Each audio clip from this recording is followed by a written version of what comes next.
അമൃത് മീഡിയയുടെ പുതിയൊരു വീഡിയോയിലേക്ക് എല്ലാവർക്കും സ്വാഗതം.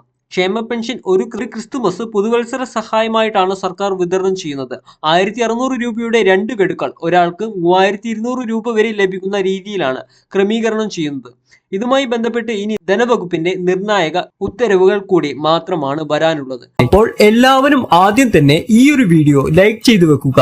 എങ്കിൽ കൂടുതൽ ആളുകളിലേക്ക് ഈ ഒരു വീഡിയോ എത്തിച്ചേരുന്നതായിരിക്കും. ചാനൽ ഇതുവരെ സബ്സ്ക്രൈബ് ചെയ്യാനും ആ ബെൽ നോട്ടിഫിക്കേഷനിൽ ഓൾ എന്ന ഓപ്ഷൻ എനേബിൾ ചെയ്യുവാനും മറക്കരുത്. അതിനുശേഷം വിതരണം ആരംഭിക്കുമെന്നാണ് ഇപ്പോൾ ഉദ്യോഗസ്ഥർ നൽകുന്ന വിശദീകരണം. സംസ്ഥാനത്തെ സാമൂഹ്യ സുരക്ഷാ പെൻഷൻ അതോടൊപ്പം തന്നെ ക്ഷേമനിധി ബോർഡ് വഴി ആനുകൂല്യം വാങ്ങുന്നവർക്ക് ക്രിസ്തുമസിന് ഒരു പ്രത്യേക സഹായമായിട്ടാണ് 2 ഗഡുക്കൾ പെൻഷൻ എത്തിച്ചേരുക. ഏറ്റവും ഒടുവിലായിട്ട് നവംബർ മാസം 6-ാം തീയതിയാണ് വിതരണം നടന്നത്.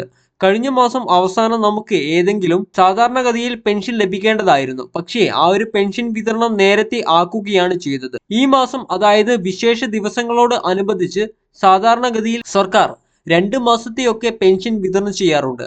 അത് ഈ മാസവും ഇതേ രീതിയിൽ തന്നെയായിരിക്കും നടക്കുക. മുൻപ് ഇതേ രീതിയിൽ ഓണത്തിന് 2 പെൻഷൻ ഗഡുക്കൾ എത്തിച്ചേർന്നിരുന്നു. അതേ രീതിയിൽ ക്രിസ്മസിനും 2 പെൻഷൻ എത്തിച്ചേരും. ക്രിസ്തുമസിന് മുൻപ് തന്നെ എല്ലാവർക്കും ആനുകൂല്യങ്ങൾ വിതരണം ചെയ്യുന്ന രീതിയിലേക്കായിരിക്കും ക്രമീകരണം സർക്കാർ ചെയ്യുക. നിലവിൽ 3000 കോടി രൂപയാണ് വിതരണം ചെയ്യുന്നതിന് വേണ്ടി സമാഹരിക്കുന്നത്. സർക്കാർ സഹകരണ ബാങ്കുകളുടെ കൺസോർഷ്യത്തിൽ നിന്ന് ഈ ഒരു തുക വായ്പ എടുക്കുന്നതിന് വേണ്ടിയിട്ടാണ് തീരുമാനിച്ചിട്ടുള്ളത്. പക്ഷേ ഇതുവരെ സഹകരണ സംഘങ്ങളുടെ ഭാഗത്തു നിന്ന് അനുയോജ്യമായ അല്ലെങ്കിൽ അനുകൂലമായ ഒരു കൃത്യമായിട്ടുള്ള മറുപടി ലഭ്യമായിട്ടില്ല. അതുകൊണ്ട് തന്നെ വിതരണം മറ്റെന്തെങ്കിലും മേഖലയിൽ നിന്ന് കടമെടുത്ത ശേഷമൊക്കെ ആയിരിക്കും നടത്തപ്പെടുക.